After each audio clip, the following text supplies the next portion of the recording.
Teka muna, may nakalimutan ako. Ayun na nga. Memory loss baka mo at kalaunay hirap daw sa pakikipag-usap at pagtugon sa mga nangyayari sa paligid. Ang pangunahing sintomas daw ng Alzheimer's disease. Ayan nga, at balita ko, Alzheimer's Awareness Week ngayong 3rd week ng September, kaya lilinawin natin ang mga kahaka-haka sa kondisyong yan.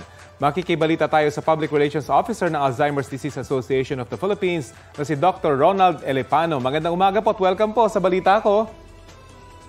Magandang umaga sa inyong lahat at sa mga nakikinig ngayong umaga. Maraming salamat sa pag-imbita sa amin. Opo. Thank you po. Thank you po. Una po sa lahat, Doc, para sa kaalaman ng mga ating mga kabalita, ano ba yung kaibahan ng dementia sa Alzheimer?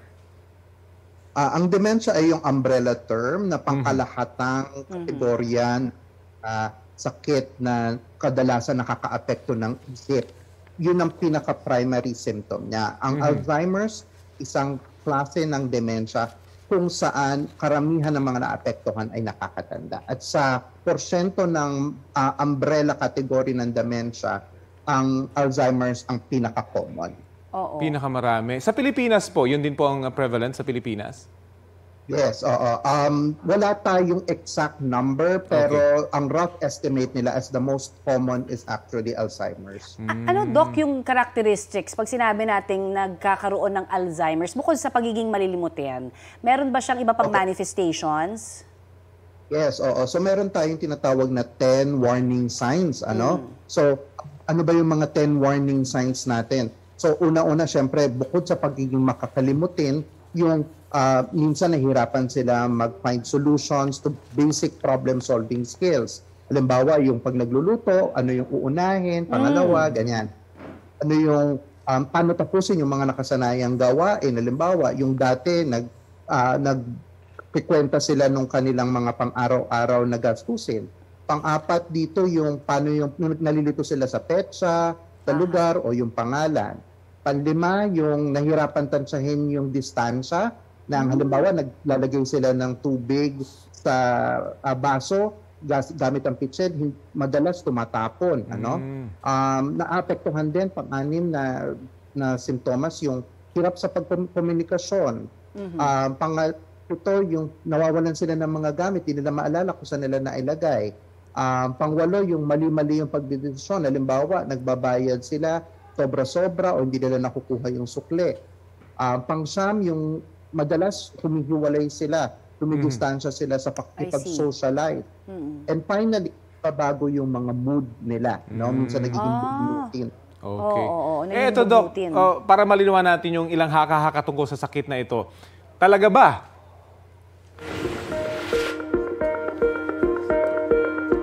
Talaga ba matatanda lang daw yung nagkaka-Alzheimer's disease?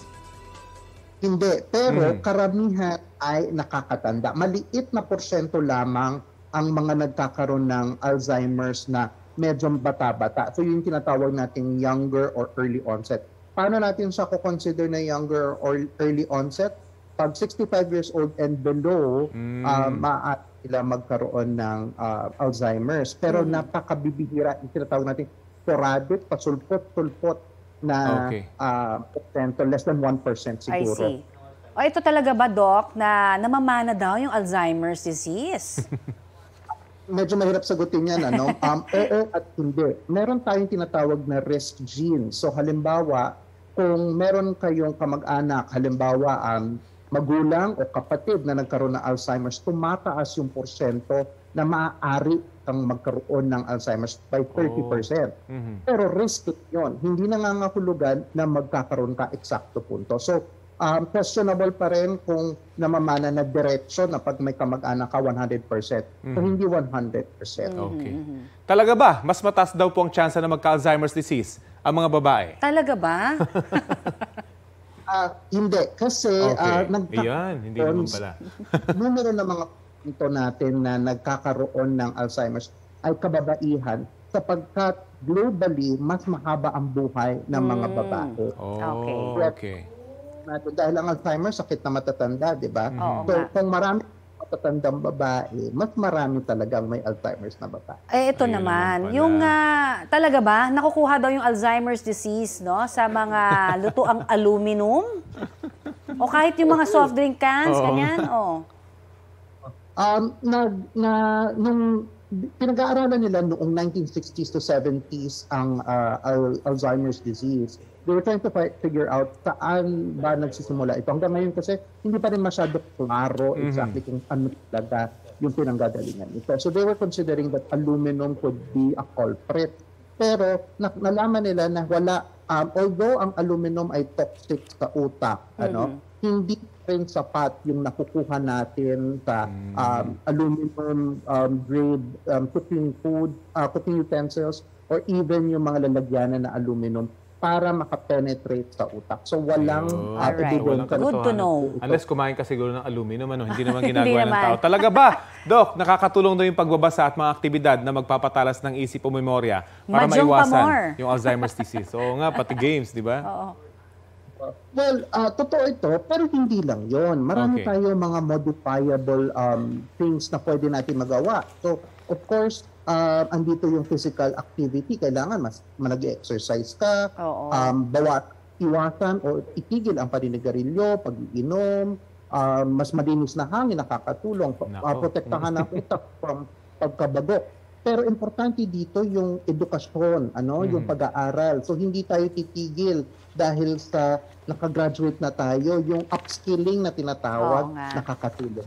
Ayun. Pero talaga misteryo pa rin ang utak, Kasi yung may Alzheimer's ako na nabasa, nakakalimutan na niya lahat.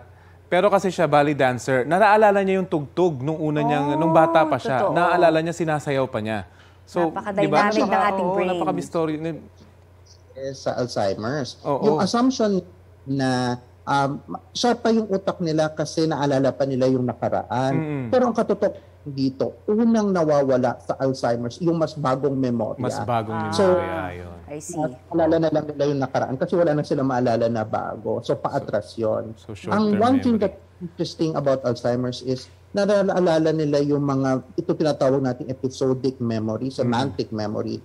Pero, yung emotional memory ay hindi nila Nandun. nakakalimutan. Ayun ang maganda. So dapat magbigay tayo, mag-express pa rin tayo ng emotion sa ating Naalala mga ko tuloy sa buhay yung ng Alzheimer's. pelikulang The Notebook. Ayan.